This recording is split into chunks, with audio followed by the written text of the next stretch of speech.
하박국을 시작하면서 하박국 기도는 탄식과 하소연으로 시작을 합니다. 조국을 하나님께 전적으로 맡기는 기도를 드리고 있습니다. 1절부터 내용을 보게 되어지면 하박국이 살고 있었던 시대에 유대나라가 부패함으로 인해서 아무리 생각해도 소망이 없는 것을 보게 됩니다. 하나님을 믿는 백성들이라고 말하면서 선악이 분별되지 못하고 있어서 선지자가 볼 때에 도무지 눈을 뜨고 볼 수 없는 일들이 곳곳에서 벌어지고 있는 것입니다. 그러면 우리가 생각해 볼 때에 정말로 유대가 어려워서 그랬나 그런 생각을 가지만 그게 아닙니다. 여러분 영적으로 보면 남방 유대 땅에 예루살렘이 있고 거기에 성전이 있습니다. 충분히 믿음의 생활을 할 수 있는 배경이 되어 있었습니다. 육적으로도 요시왕 때의 영토가 북방 이스라엘이 빼앗겼던 땅까지도 다 회복을 시키고 창고에는 금은보화가 가득할 정도로 풍부했습니다. 여러분 우리가 생각해 볼 때는 어렵기 때문에 살기가 어렵기 때문에 죄를 짓는다고 생각할 수 있는데 절대적으로 그렇지 않습니다. 그들이 풍요가 있었어요. 그런데 삶은 하나님과 떠나 있었다라고 하는 것입니다. 그래서 하박국이 이렇게 기도를 드리는 거예요. 하나님 이거 손 좀 봐 주셔야 되지 않겠습니까? 뭐 요즘 우리식으로 말하면 먹고 살만한데 왜 이렇게 백성들이 이 모양으로 삽니까? 그랬더니 하나님이 그래 앞으로 놀랄만한 일이 벌어질 거야. 그렇게 말씀을 하시면서 신흥 제국인 바벨론을 들어서 이제 유대를 짓밟을 것이다. 그렇게 말씀을 하는 것입니다. 실제적으로 하박국이 그렇게 기도를 하다가 신흥 제국을 들어서 자기 민족을 이제 치시겠다고 하는 음성을 듣자 딱 태도가 바뀌어집니다. 그리고는 뭐라고 말하냐면 12절 말씀에 보면 우리가 사망에 이르지 아니하겠다. 그렇게 표현을 하면서 태도가 바뀌어져요. 한마디로 말하면 우리가 이러한 상황이지만 우리 조국은 망할 수가 없습니다. 그런 조국애를 가지고 나가는 거예요. 오늘 우리가 생각하는 하박국서 이 말씀의 내용은 오늘 우리가 살아가고 있는 이 대한민국이라고 하는 현주 소속에서 너무나 정확하게 우리 그리스도인들이 기도해야 될 기도의 내용이 그대로 있는 것을 볼 수가 있습니다. 사실 이스라엘 백성들을 하나님이 세우실 때는 지구상에 있는 모든 민족의 제사장 나라가 되게 하기를 원했던 것입니다. 이 제사장이 뭡니까? 실질적으로 모든 죄악을 짊어지고 하나님과의 관계 속에서 그 관계를 온전하게 만드는 직분이 바로 제사장입니다. 그런데 오히려 제사장이 죄를 지은 것처럼 제사장 나라인 이스라엘 백성들이 죄를 짓고 있는 것입니다. 그런데 그러한 상황 속에서 선지자 하박국은 손 좀 봐줘야 되지 않겠냐고 그러다가 정작 그래 나도 그렇게 생각했다 했더니 태도가 바뀌어져서 아닙니다 하면서 하나님 앞에 드리는 기도의 내용이 12절부터 나타나 있는데 그러기에 매우 중요한 내용인 것을 우리는 기억하면서 오늘의 기도 제목을 우리가 삼아야 됩니다. 여러분, 하박국 선지자가 기도를 드리면서 12절에 딱 이렇게 나와요. 선지자가 이르되 여호와 나의 하나님 그랬어요. 나의 하나님. 나의 하나님. 나의 하나님. 바벨론을 들어서 친다고 말씀을 하셨는데 하나님은 바벨론의 하나님이 아니라 나의 하나님입니다. 우리의 하나님입니다. 선민의 하나님입니다. 그렇기 때문에 바벨론의 손에 의해서 절대로 망할 리가 없습니다. 우리는 사망에 이르지 않습니다. 우리가 시편 18편 1절에 나의 힘이 되신 여호와여 내가 주를 사랑하나이다. 그래서 우리가 늘 이런 찬송을 불러야 돼. 나의 힘이 되신 여호와여 내가 주를 사랑하나이다. 그래서 찬송가 가사처럼 나의 하나님 부르면서 간절하게 하나님을 불러요. 나의 힘이 되신 여호와여 내가 주님을 사랑합니다 하는 이 찬송 후렴 부분에서 나의 하나님 늘 나의 하나님. 죄를 지었어요. 망할 이유가 있어요. 그럼에도 불구하고 하박국이 기도하는 것은 나의 하나님이라는 거예요. 선민의 하나님이라는 거예요. 그렇기 때문에 수치를 당하지 않는다. 여러분, 이 기도 속에는 믿음이 있어요. 절대적으로 나는 하나님의 자녀이기 때문에 우리는 하나님의 백성이기 때문에 물론 죄를 짓지만 그러나 우리를 절대로 망하게 하시는 분은 아니다. 그걸 얘기하는 거예요. 여러분, 이 시대에 이 나라를 보면서 우리가 기도할 것은 우리는 정말 제사장 나라로서 이 대한민국을 사용하시기 때문에 우리는 망할 수 없습니다.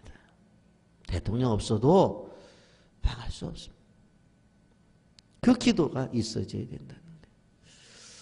하박국의 기도 속에 또 한 가지 뭐예요? 하나님의 거룩성을 이야기해요. 나의 거룩한 이시여. 12절에 그러잖아요. 나의 거룩한 이시여. 거룩이라고 하는 것은 구별됐다는 거예요. 거룩이라는 것은 분리됐다는 거예요. 비록 신흥 제국인 바벨론이 강대하지만 우리와 그들을 보게 되어질 때에 구별하시는 하나님, 그 하나님. 거룩한 하나님이라는 것은 하나님은 다른 신과 다르다는 거예요. 여러분, 하나님은 사람과 다르다는 거예요. 그게 거룩을 이야기하는 거예요.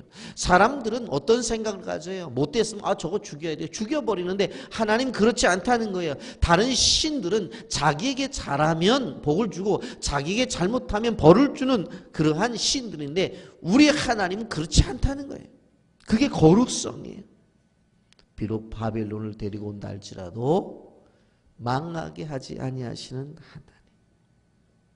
거룩하신 하나님이기 때문에 우리를 그대로 내버려 두지 않는다는 거예요. 그런데 우리가 12절부터 17절까지 보게 되자면 무슨 얘기를 해요? 그런 얘기를 하면서 우리식으로 말하면 맞죠? 어린아이가 엄마한테 잘못을 해서 혼날 걸 알면서도 뭐라고 그래요? 엄마 나 사랑하는 거 엄마 맞죠? 아빠 나 사랑하는 거 맞죠? 하나님의 마음을 자꾸 움직이는 거예요. 하나님의 마음. 또 한 가지 여기 보면 하나님의 계획 때문에 여기 보면 만세 전부터 계시지 아니하시니까. 하나님이 어떤 분이에요? 만세 전부터 계신 하나님. 이런 만세 전부터 계신 하나님이라는 하나님이 어떤 하나님일까요? 계획 속에 계신 하나님. 이스라엘 민족을 처음부터 계획하셨을 때에 제사장 나라가 되게 하시고 그 나라 속에 하나님이 계시려고 그곳에 성전을 세우시고 그곳에 백성들의 제사를 통해서 하나님의 임재를 경험케 하셨다. 그런 계획이 있습니다. 인류가 죄를 범했을 때 그 민족을 통해서 예수 그리스도를 보내주시고 그 예수 그리스도가 십자가에 죽으심으로 말미암아 구원을 얻게 하신 그러한 계획이 있었다는 거예요. 계획을 가지고 계시지 않았습니다. 만세 전부터. 하나님이 이 민족을 만든 것이 바벨론이라고 하는 나라를 통해서 망하게 만들려고 한 것이 아니지 않습니까? 그렇다면 이미 아수르를 통해서 멸망을 당했든지 아니면 애굽을 통해서도 망했어야 되죠. 그런데 그렇지 않았잖아요. 그런데 바벨론을 통해서 망한다고요? 그거는 하나님의 계획이 아니잖아요. 이 세상에 왜 보내셨어요? 그 얘기예요.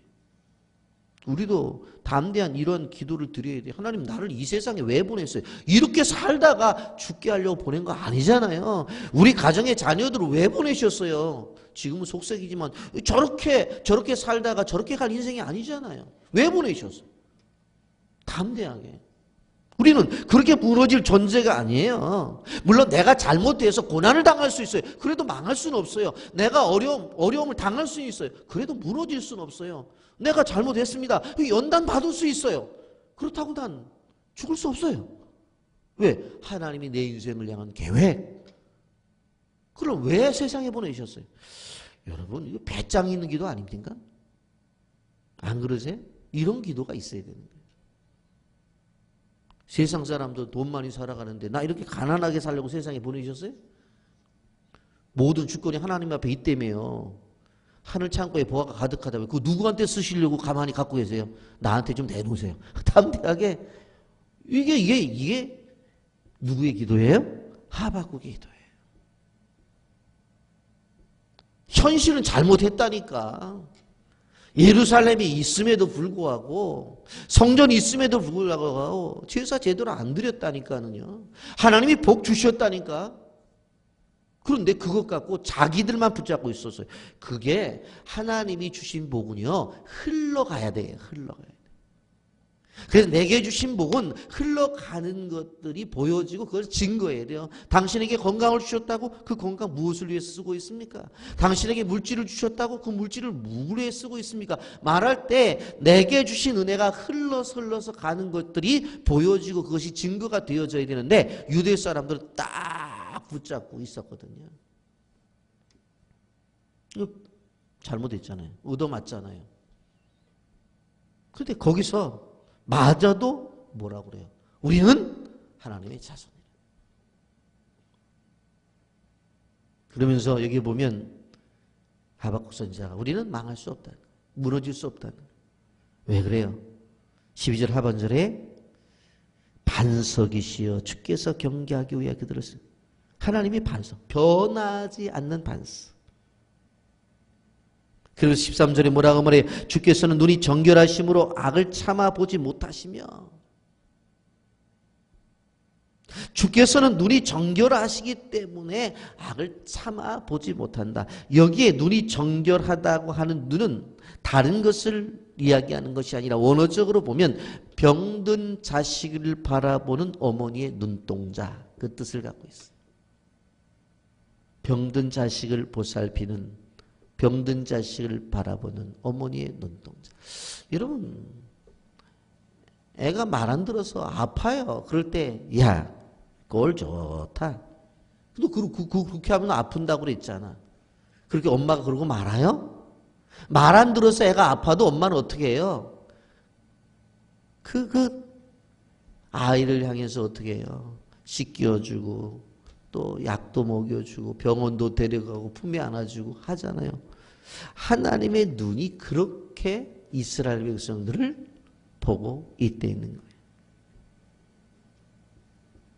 잘못했어서 얻어 터져도 그 엄마가 바라보는, 아이를 바라보는 눈은 내가 말했잖아. 너 그러다가 아플 거라. 그러다가 얻어 터질 거라고 말했잖아. 꼴 좋다. 내가 뭐 그렇게 말했잖아. 그렇게 버려두는 것이 아니라 엄마는 그 아이를 품고 회복을 위해서 기도해요.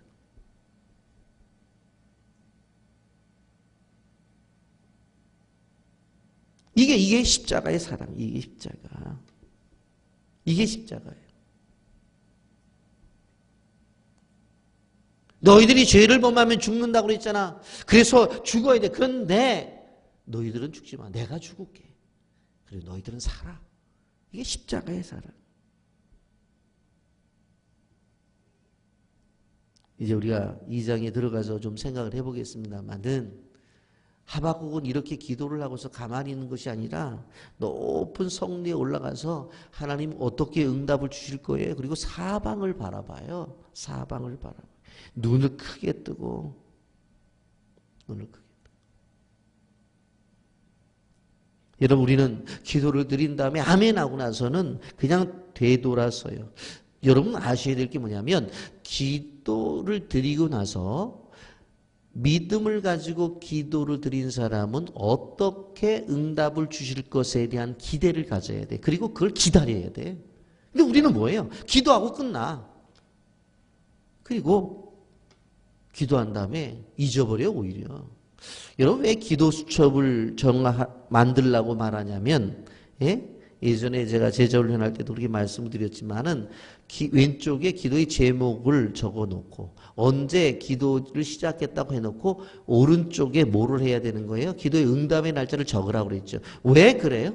시작한 날이 있어서 끊임없이 언제 이루어지지? 이게 언제 이루어지지? 이루어져야 되잖아? 그렇게 해놓고 나서 응답이 되어져야 되는 거예요. 이것이 이루어져야 돼요. 이 하박국에서 배울 수 있는 것이 이거예요. 하박국 선지자는 기도를 하고 그 다음에 성내에 올라가서 사방을 보면서 이것이 어떻게 이루어지지? 언제 이루어지지? 기대가 있었단 말이에요. 눈을 크게 뜨고 응답을 기다리는 거예요. 그랬더니 하나님께서 응답을 주세요. 하박국서 2장 4절에 뭐라고 주세요? 오직 의인은 그의 믿음으로 말미암아 살리라. 아주 유명한 말을 하나님이 주세요. 야, 이 상황 속에 살 수 있는 것은 믿음을 가질 때 살 수 있는 거야. 이 어려움 속에 이겨내는 것도 믿음을 가져야지만 살아낼 수 있는 거야. 지금 죄악 중에서 너희들이 힘들고 어렵고 바벨론이라고 하는 나라로서 침노를 당하지만 그 속에서도 믿음을 가져야 사는 거야. 그런데 이 말씀에 더 중요한 것을 깨달을 것이 2장 2절에 여호와께서 내게 대답하여 이르시되 너는 이 묵시를 기록할 판에 명밖에 새겨 달려가면서 읽을 수 있게 하라. 판을 하나 가져오라는 거예요. 가져오래요. 그래서는 뭐라고 거기다 판에다 새기라는 거예요. 근데 판에다 새기는데 어떻게 달려가면서도 읽을 수 있게 해라. 이 말은 뭘까요? 절대로 어떠한 상황 속에서도 잊어버리지 않는 메시지를 가지라는 거예요. 우리식으로 말하면 이거예요. 오직 의인은 믿음으로 말미암아 살리라. 일을 하면서도 의인은 믿음으로 말미암아 살아. 공부하는 학생들도 무슨 생각을 해요? 의인은 믿음으로 말미암아 살아. 아멘입니까? 여행을 하는 여행객들도 항상 뭐예요? 노느라고 정신 팔린 것이 아니라 의인은 믿음으로 말미암아 살아. 놀이터에 노는 아이도 의인은 믿음으로 말미암아 산다는 거예요. 더 심하게 말하면 잠자는 사람이 잠꼬 대는데도 의인은 믿음으로 말미암아 살아. 그런 거예요. 이럴 때 산다는 거예요. 인생이 살아가는 것이 뭐냐? 달려가면서 말을 타면서도 볼 수 있다고 하는 것은 그래 분명성과 선명성을 이야기하기도 하지만 얼마만큼 믿음의 사람들이 살아가는 일들에 있어서 방법론을 이야기하는 거예요.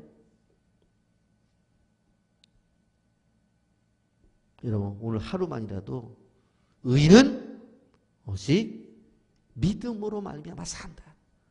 그러면 사는 거예요. 안 그러면 죽는 거예요. 2차 대전 시 영국과 독일이 전쟁이 있었는데 그날 전쟁 속에서는 바람이 독일 쪽으로 불어야 되는데 일기예보 속에서는 영국으로 부는 거예요. 큰일 났잖아요. 그래서 대통령이 전학을 알리면서 백성들의 기도를 부탁해요. 바람에 줄기를 바꾸게 해달라고. 그리고 기도를 했더니 독일 쪽으로 이 바람의 방향이 갑자기 바뀌었어요. 그 일로 인해서 영국군이 대독일전에서 대승리를 거둬요. 하나님은 우리 편이라고 말하면 우리 편이 되어 주시는 분이에요. 남북정제 때 링컨이 한 기도가 아주 유명한 기도가 있죠. 아니 새벽마다 가서 기도를 하시는데 좀 이 전쟁 빨리 끝나야 될 것 아닙니까? 그래도 링컨이 빨리 끝내야 되지. 그러면 기도하실 때 하나님 우리 편이 되게 해달라고 기도를 좀 드려주십시오. 그랬더니 링컨이 유명한 말을 하죠. 여보게들, 하나님 보고 우리 편이 되게 해달라고 하지 말고 우리가 하나님 편이 되라. 우리가 하나님 편이 된다면 된다. 여러분, 우리가 너무 어려워요. 대통령 탄핵으로 청와대가 비어 있어요. 탄핵까지 촛불이니 태극기니 사람들이 생각이 양쪽으로 갈려져서 민심이 악해졌어요. 불평하고 누구 탓이라고 손가락질만 하는 것이 이 나라의 행태예요.